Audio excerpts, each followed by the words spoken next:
When it comes to towing, seeing is believing. That's why Chevy Truck's advanced camera technology offers up to 8 available cameras for 14 unique views, so you can focus on the view that really matters. Chevrolet, together let's drive. Learn more about Chevy Trucks at Chevy.com. Safety or driver assistance features are no substitute for the driver's responsibility to operate the vehicle in a safe manner. Read the vehicle owner's manual for important feature limitations and information.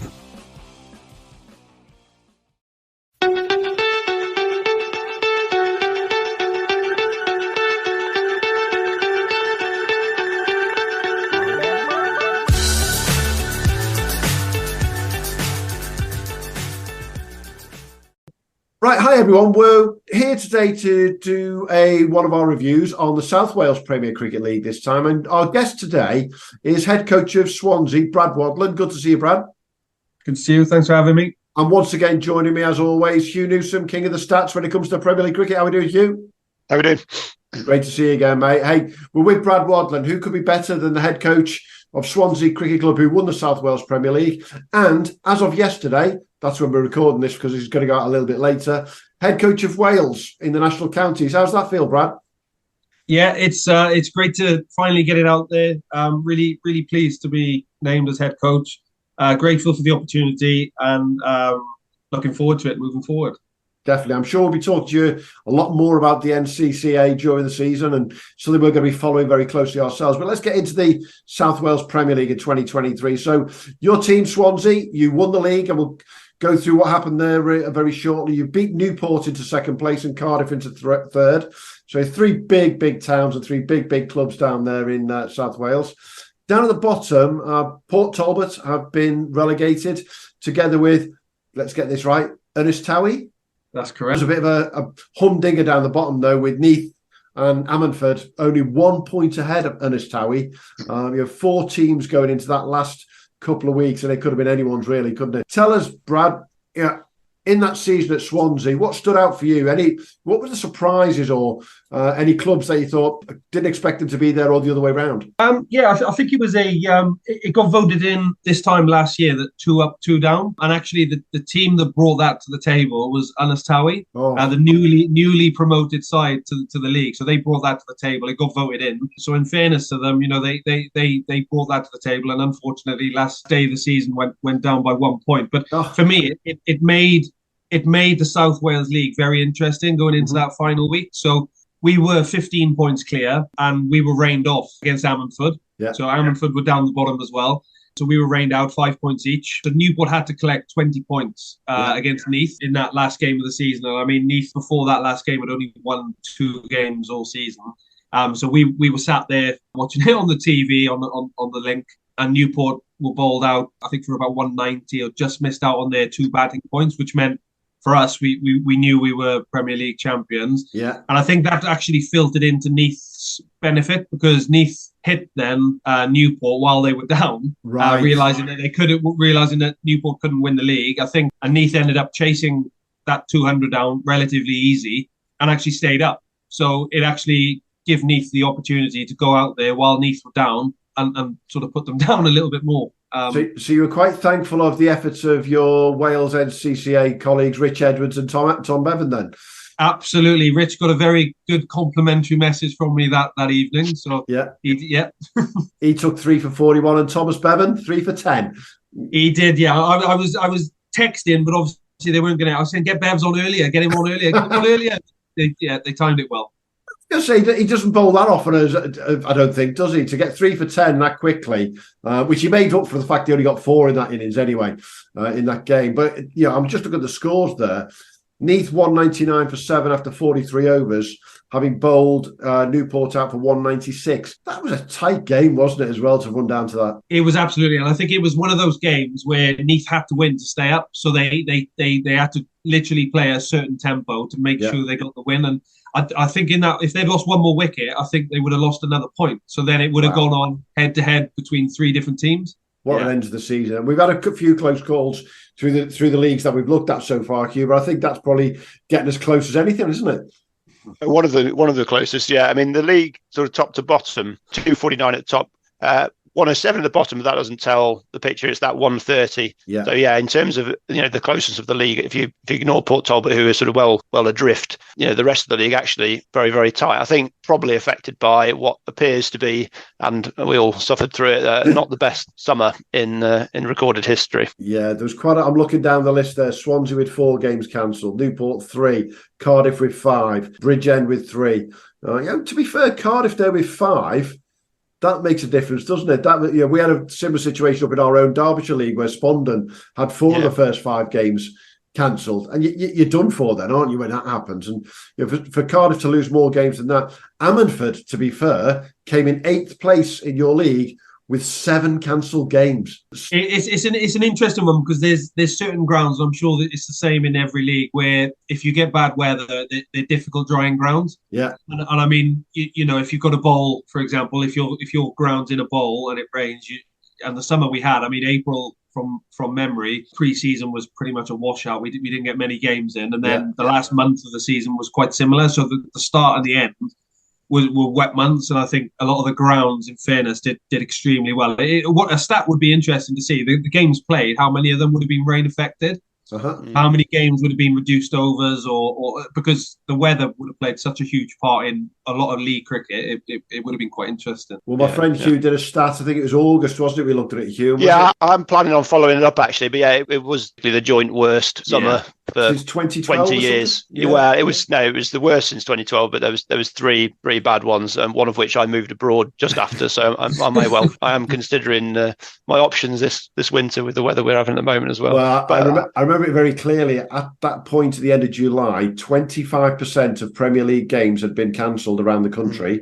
Versus 2.5% the same time. I think that was the problem, was the contrast, wasn't it? But I mean, it's got so bad now. I run indoor cricket teams. I had to cancel an indoor cricket match the other day. Because of the weather. Yeah, because it was too. We couldn't get to the venue. It was just. I mean, that's called #cricket in the United Kingdom. Well, it's just I mean, the reason we play indoors is so we can play in the rain. So anyway, let's look at those top batters in the South Wales Premier League. There, you got those numbers up for us, Hugh? I have indeed. Yeah. So Jeremy Lawler top. I mean, the numbers aren't particularly high in terms of total runs, 626 runs, but very few people made it past sort of 10, 11, 12 games. I mean, the most I'm seeing here is 15. That's one player in the top 10's actually played 15 games. Everyone else has played 14, 11, 12. Callum Taylor, 522 runs at 87, only played 9 games. Really, really tricky conditions. But yeah, so it's been a particularly difficult year. But in terms of actually the averages, Jeremy Lawler averaging 60, Thomas Baker averaging 60, Callum Taylor averaging nearly 90, Morgan Bevans averaging 43, and then Asa Tribe of Jersey. Yeah. 486 runs in 11 games at 70, and he's quite a young lad, isn't he? He's someone that we down at St Helens. He got 99 against us, and he looked. It's the first time I'd seen him play. I've heard quite a bit about him, but never seen him play, and he looked a different class. He looked as if he had all the tools. You know, when you look at someone, and we've probably Swansea have arguably got the quickest attack in the league, and he played our seamers very, very comfortably, and we got 330 against Cardiff, I think, or 320 against Cardiff that day. And I think when he got out, they were 260 for 6 in about the 43rd over. So we ended up winning, but it was one of those where if he had batted another 4 or 5 overs, he potentially could have took that game away from us. But we thankfully got him out and managed to come out on top. But I think the thing for him, and he's obviously signed a contract earlier this week, he's adaptable. So as you've seen in the European Cup, he's got 100 in the T10, or 200s, I think he might have got. And then he's got 100 in T20 cricket for Glamorgan Seconds. He's got 200s in 3-day cricket. One was saving the game. So he's adaptable. 100 off 300 balls trying to save a game, and then getting 100 in a T10 is, as a 19-year-old, he's got something about him. And he's even more annoying because he bowls as well, and he keeps as well. So he's the full works all at the same time. That's amazing. Yeah. But I think when you look at these guys, that are sort of putting these big averages together, the one thing I often look at is the strike rate. And if they're able to hit the big averages and strike, close to 100, which he's doing, he's striking at 93, shows you that the real quality, they are hitting good balls for 4. They're not having to sit and wait for bad balls to be bowled. They're hitting good balls for 4 and 6. So yeah, a terrific performance from him. Brad, you're down there, number 7 in the Premier League averages. Possibly a slightly disappointing year for you in terms of average in the Premier League? Yeah, absolutely. I think that's the first year in probably 7 or 8 years where my average has been below 50. So very, very disappointing. But the icing on the cake is that we won the league. For me, I'd rather have a poor season individually and the team come out and win. Yeah. In previous years, we've been runners-up 2 years in a row. So we were second in the league 2 years on the bounce. And then, to win the league, I'm more than happy taking a bit of a hit for us to win. You weren't disappointing in the NCCA though, weren't you? You hit a lot of runs there, so you saved your worst form for your club. And interestingly, in that top 10 in the Premier League, you have got the highest strike rate. You're the only one over 100. Yeah, right, yeah. Okay. Yeah, so maybe you were just trying to go a bit too hard at it. And last year, you averaged nearly 65, a strike rate of 125. And how far towards the end of the season was the competition between you and Mr. Hemp to get the most runs for Swansea? It's funny because Hempy's very statistically driven, so he would have 100% known how many exactly runs what ahead he needed. He would have he would have hit a 4 and gone, right, that's me X amount ahead of Brad. Or no, Cam. In fairness, he's quite a relaxed character, very chilled out. Yeah. Goes about his business as he does. He's very talented. He's got something about him. I think he's just trying to find out where he is at the moment as a cricketer. Yeah. Is he an opening batter or is he a middle order batter? And I think once he gets that clarity, I think he'll be like a Sam Young, where he's got that potential ability to just explode. So we're looking forward to having Cam back next year again for his 3rd season, and I think he's back in Australia now actually, and I think he's revving up for Paran in the Victorian Premier League. So this will be his 2nd full season playing Premier cricket. So which is good. That's a great standard down there, isn't it? Yeah. Definitely. Tell me, in your league, what's the score when it comes to overseas? How many overseas players do we get? Well, it's an interesting one because as the league rep, every year for the last 2 years, I'm big on overseas players. I think they make such a difference in they add value massively, and not just on the field. They, in terms of coaching, helping on the ground, helping behind the bar, being a role model for youngsters. There's so much for me that they give rather than negative. And unfortunately, at the current stage, our league don't allow overseas players. Right. And me being stats as well, looking this up, I think we're one of four ECB Premier Leagues in the whole of the UK that don't have overseas players. I did do a poll 18 months ago, and I put it out on Twitter, and I did a private poll for clubs, and it was 94% for overseas players out of a vote of 780 people, I think, voted. And then in-house, we had 20 captains, so Prem 1 and Prem 2. Yeah. I created a WhatsApp group, and we did a vote, and that was 17-3 for overseas players. So all of these numbers have been taken to our league, and we are trying to push it. And in fairness to our league, they are, they do listen and they do take things into account, and they do move things forward. But that's one thing at the moment that I think we are missing that would make our league cricket a lot better. It just takes that strength from where it is now, which is really good, up another level, doesn't it? Oh, completely. And we Swansea, we had a good year in T20 cricket, and we got through to the national semi-final. Yeah. And I mean, we in the last 32, we played St. Austell, and we got 220 in our 20 overs. But their overseas player bowled 4 overs, 3 for 17, and he scored 84. And then we played Bristol, and they had Josh Shaw, the Gloucester bowler, and an overseas spinner, and we beat Bristol. Then we played a team from Birmingham. Harborne, yes. Yeah, we played them, and the opening batsman, he's only 17 years old, and I can't think of his name. He's from the UAE. He's just signed a 1-year contract. He played all the Royal London games for Warwickshire this year. Kai Smith, and he got 33 off 11 balls. And look, a different cricket, like 17-year-old against arguably the best attack in Wales. He was hitting 6s off the back foot over mid-on, mid-off. He looked incredible. But we got him out, and then their overseas player came in. We got him. Then we went to Wimbledon, and it was like, in terms of where we were, we were 45 for 1 or 4, and ended up scraping up to 125, I think, which was never enough. But I looked at that Wimbledon team, and you got Nick Welch, who's outstanding cricketer. He's just made his debut for Zimbabwe, as their overseas, or as an overseas player. They had a guy from Canterbury who played 100 first-class games, batting at number 5. Yeah, the levels are different. I said this to the league chairman who was there. We're competing against these guys, but we've got no right to be on the same field as these teams that are. I mean, when you've got 18 full-time coaches at Wimbledon, and you've got a first team and a second team coach, and you've got an assistant coach, and you've got camera, trying to compete with that. I look at it as the FA Cup, Man City versus a lower league team, and that's. So you do realise that the vast majority of that income comes from 2 weeks of the year when they have a car park there. That's right. And they're quite open about the fact that they've got this wonderful place where they have to move their home games away for 2 weeks, no matter what. They make a lot of money, and it means that they can have a great club. And look, they were brilliant. They were brilliant as well. Yeah, good bunch of lads. I played against Wimbledon probably 7 years ago with Penzance. In the same stage, we played Wimbledon, and Wimbledon beat us then as well. But off the field, they're brilliant as well. So they come over. As a club, I think each club's got their different ways. Like Bath's a prime example that they make a lot of money in terms of the indoor school, the car parking for rugby. So they're in a similar boat. So if you've got it and it's there for you, then why not use it? Yeah, is there any Swansea international tennis tournaments on the horizon? Is that Oh, we'll be trying. Definitely. Although they could have the biggest sandcastle competition because they're right next to the beach, aren't they? I mean, let's have a look at the bowlers in the league then, shall we, Hugh? Yep. So it's Richard Edwards top. Again, these numbers are a long way short of what we've seen nationally in terms of wickets taken. Again, it's just purely on games played, really. 13 games played for Richard, 28 wickets at 15. Elijah Bulkin, there's a bit of I've just been looking a few of these names up, a bit of a trend for some young bowlers coming through there. So I believe Elijah, under 17.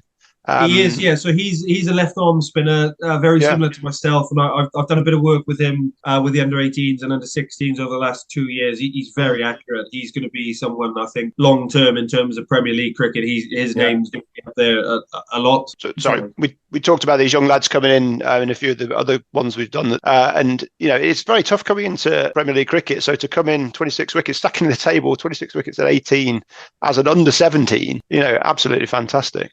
Yeah, absolutely. And as a left-arm spinner as well, it can be daunting when you're playing against, like, some of the names then on the batting list. You've got Jeremy Lawler, who's played for Island A and Glamorgan. Callum Taylor was a full-time Glamorgan cricketer. Morgan Bevan scored 100 against Glamorgan in pre-season for Cardiff Uni. So you've got a lot of very good players. And a lot of those guys are middle-order batters as well. They bat 3 to 5. So likelihood is Elijah would have been coming on. And likelihood bowling at 4, 5, 6, 7, that arguably the stronger batters. Yeah, fantastic work. Ben Morris, 25 wickets at 18 as well. I've got him down as an under 19. Is that right arm seamer? That's right, yeah. So he got a rookie contract with Glamorgan last year.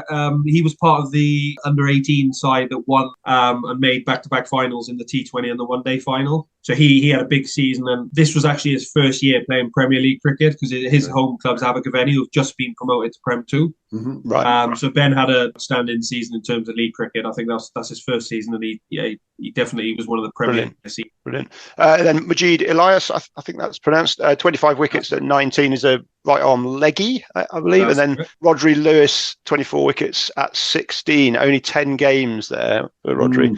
So he's a Berkshire left arm spinner as well, I think. And then the sort of bowling averages, economy rates, strike rates, all very much up there with the rest of the country. It's just when you're number 5 on the list has only been able to play 10 games, Ben Morris only 11 games. It shows you it's been a crappy summer. And it's not because of unavailability, just from swamp conditions. You talk about those young spinners who are coming through there, Brad. This seems to be becoming a theme, as you said. Is this something that generally you're seeing right now in Premier League cricket down in South Wales, that not just spinners, but that next echelon of 17s, 18s, 19s are starting to break through? Yeah, absolutely. I think they come in groups and bunches. So I think, like I said, that under 18 team from last year that made the finals, you got a lot of very good cricketers there. You got Ben Kellaway, who broke into the Glamorgan team and had a very, very good Royal London competition. So he played. You got Ben Morris, who actually made his debut in the Royal London as well for Glamorgan. Henry Hurl, who got signed earlier this week, was involved. Callum Nichols, very good batsman who scored a number of hundreds in that year that the under 18s won it. So I think between sort of that age of 17 and 21, 22, there's a good group of players now, and I think for me, with my Wales national counties head on, it'd be nice for them to start kick into the Premier League season with big scores and hit the ground running. I think that's the big thing in South Wales is hundreds for me. When I was younger, that was what would get you noticed. And I think if these guys can start converting, those 60s, 70s into hundreds, they'll go a long way. And is this a change, do you think, that's happening across Premier Leagues nationally generally, where, let's be honest, 20 years ago, 30 years ago, you'd have an average age of maybe 28, 29, 30, 31, 32 for the players, plus an overseas or a couple of old pros. Are we now just seeing that generally Premier League cricket's getting younger, faster, fitter, the whole works? Yeah, I think so. I think with pathways now and age group cricket and different things, I think there's more of a thing for clubs to force to give opportunities. Otherwise, clubs, I see it in South Wales, where if youngsters aren't getting opportunities at other clubs, they quickly will go and find with their friends where they are getting opportunities. And I think it's vitally important now at that age, at 16, 17, 18, to be playing and understanding what the game's about and having a role. And, if you're a batsman and you're batting at 7 and 8 every week and not batting, you're actually, in my eyes, you're not learning. You're actually in a position. It's good to come in and learn a little bit, but ultimately at that age, you need to be playing. You need to be in the mix, doing it, learning and finding out and failing, but ultimately learning. Absolutely. We've done it exactly that at our club, where we'd got to the point after 100 whatever years with two teams, we just needed that third 11 as a development 11 to get those under 13s, under 14s, under 15s playing right at the bottom of our league at Div 10, but playing against adults and starting to get that experience and build it. And to be fair, they came second in the division and they were really happy with that. But they're the first to admit, those juniors, as they've come through, that, wow, that's different to playing under 13s on a Monday night. And you've got to learn that way. No, absolutely. And we, Swansea, probably realised that a couple of years ago, where our youngsters probably weren't good enough at that stage to be pushed in. So 2 years ago, I think the average age of our second team was about 31, 32. And very quickly, I realised that can't be right. We've got to get younger. And we finished second that year. Going into the last game, we could have won the second team league or whatever. Well, anyway, the following season, we changed it. We said, no, this needs to be a platform for our youngsters to come in. Well, we finished third. So we didn't, do you know what I mean? Those youngsters had a full season of having a role, batting and bowling. We finished one spot below where we finished the season before with an average age of 31, but our average age was like 20, 21. Wow. So it's incredible then for our youngsters to have that opportunity to play. So it's where the, shall we say, the older members of your squad will start be looking over the shoulders from Prem 1 going, okay, we know what's coming next, don't we? Yeah.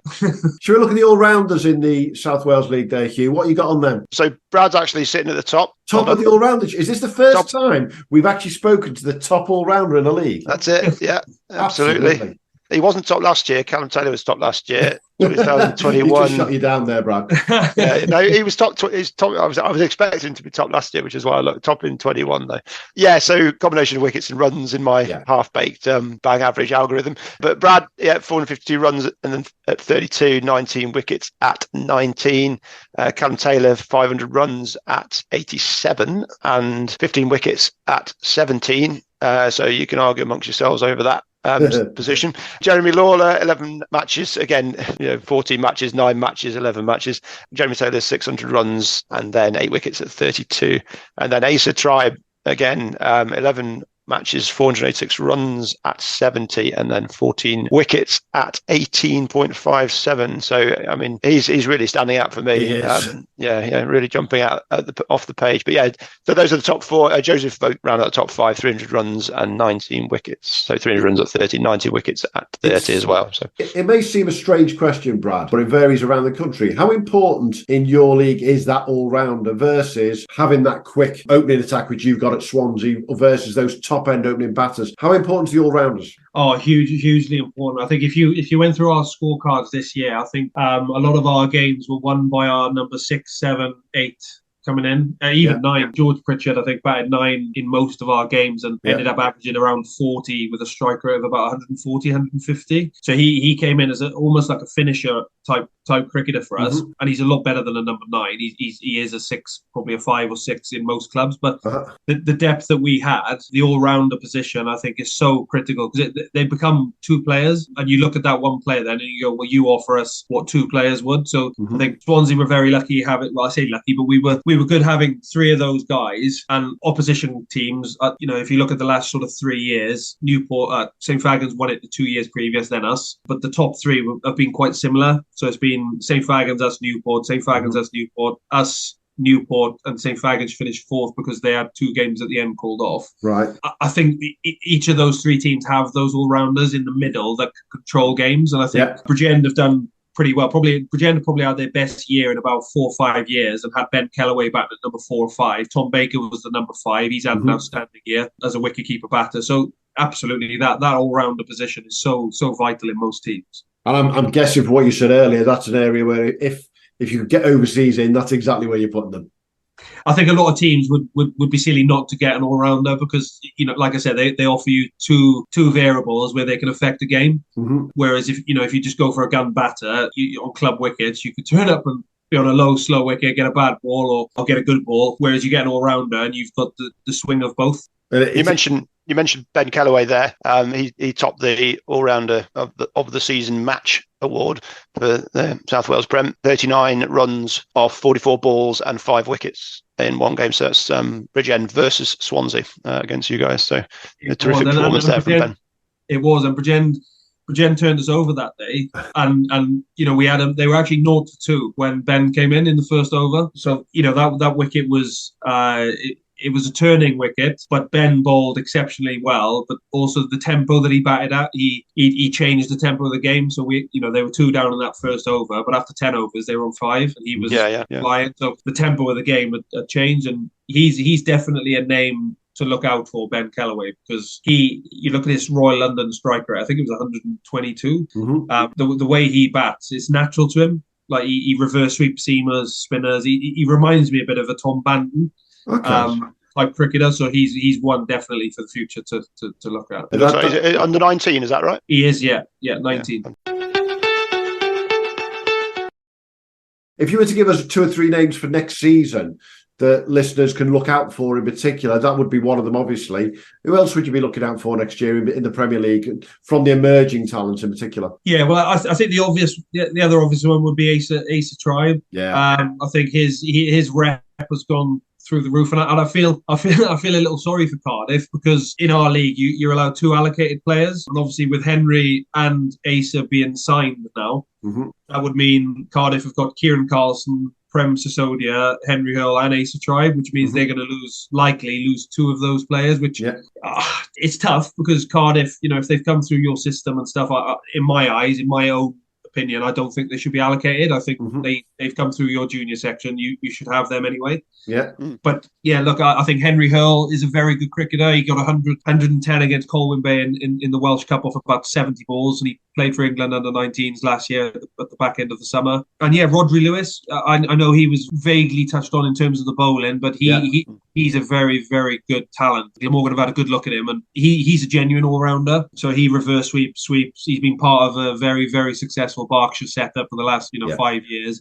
He would be another one I could break through. We'll make a note of these names, and we'll all be looking at them in sort of July, August next year, Hugh. You mentioned Prem Sisodia there. 3 games I've got him down for this year, and one of them was 197 not out against Button, which is one of the highest scores in the country this season. And it was just as the weather broke, we just had that lovely run of weather in May, June, and he put it to good use. So yeah, 3 games, 197 not out. Thank you very much. See you later.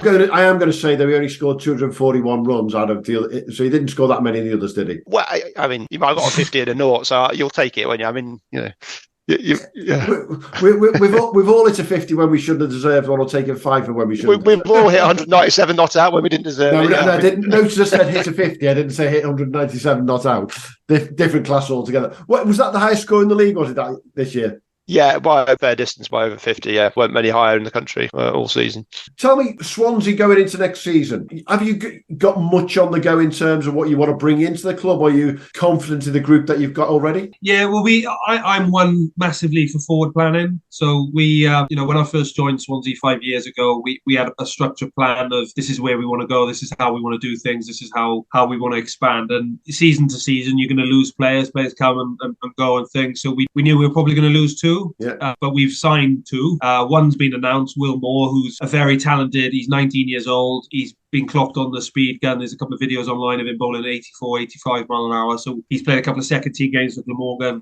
He's at Oxford Uni. So he's one that we're really, really excited to have. Yeah. And our other one, who hasn't been announced yet, you will know of him, but I can't mention him yet. But he joined us as well. That I think will add huge value to us with the ball and with the bat at the end of the innings. Chris Gale. Yeah, he's been on the move. Yeah, he's always on the move. I was going to say. For us, we've had the sort of in the last 3 or 4 years, we've won the Welsh Cup twice. We finished runners up this year. We lost to Colwyn Bay, so we've made 3 Welsh Cup finals in a row. We've made the T20 Prem final 3 years in a row.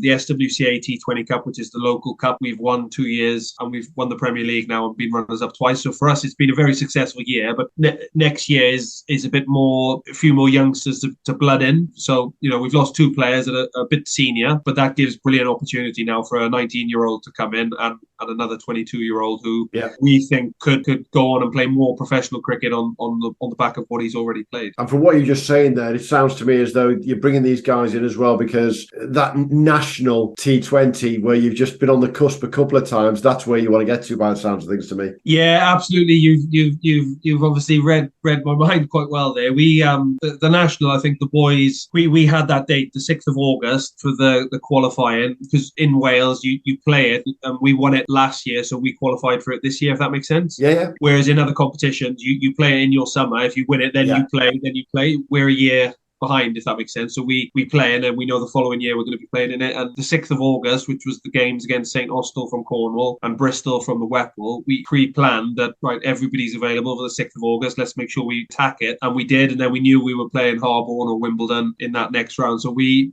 do pre-plan, and we do a lot of training based on how we're in the scenarios and stuff. So absolutely, next year that T20 is something that we will target again. Would we regard that as a bit of a cheat, do you reckon, Hugh? You make sure you're in it for next year, so actually you can really plan for that. I like that. I'm all over it, Brad. I think that's a great idea. Absolutely. Yeah, no, it's planning is everything. Being well prepared is particularly it's becoming more and more important in cricket, isn't it? It's definitely proactive captaincy and proactive management is definitely the way forward. Yeah.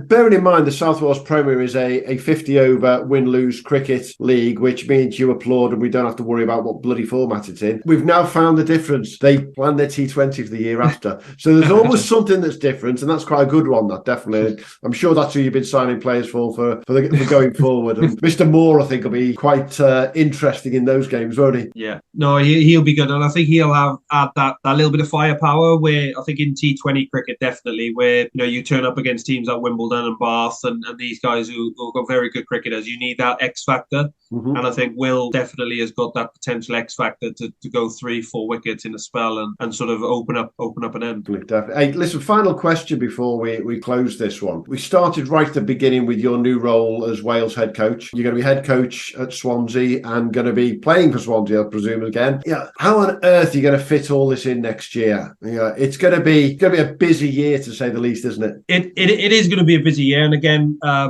think forward planning, looking at the diary and where we are, I think there was a meeting on Thursday regarding the national counties fixtures and how they roughly look and organise. So I'll obviously get that in the diary, get the Swansea in the diary. There's high chance this year that I won't be able to play a lot of the Welsh Cup games and the SWCA T20 games and different things due to the Wales fixtures on the Sunday. But I think what we've built at Swansea in the last sort of 3 or 4 years, we've got enough of a balanced team now. We've got 14, 15 genuine first team players that would walk into most first teams. and then our younger players can actually come in and interact with our first team players and actually learn from them by playing first team cricket. Yeah. But yeah, it is a balancing act. It is, as I said to you off air, that there were times 2 years ago where I'd play Saturday, Sunday, Monday, Tuesday, then travel away to be with the 18s for the Wednesday, Thursday, get back Friday, and yeah, it's just over time I guess you learn to manage your diary a bit better and to manage your family time. At the end of the day, playing career doesn't go on forever. We can play a bit longer in cricket than other sports, but it doesn't go on forever.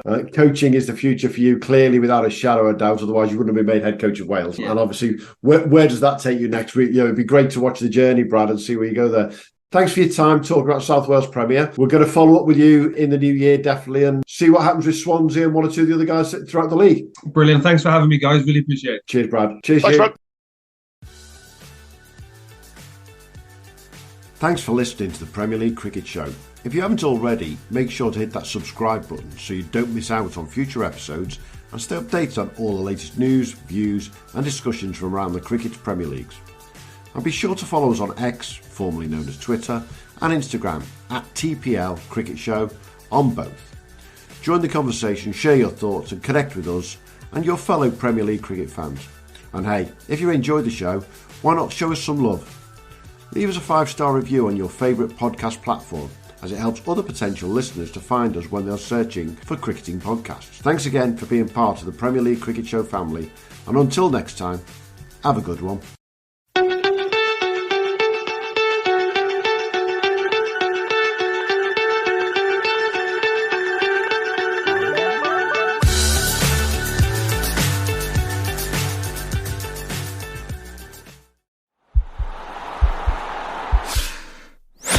This podcast is part of the Sports Social Podcast Network.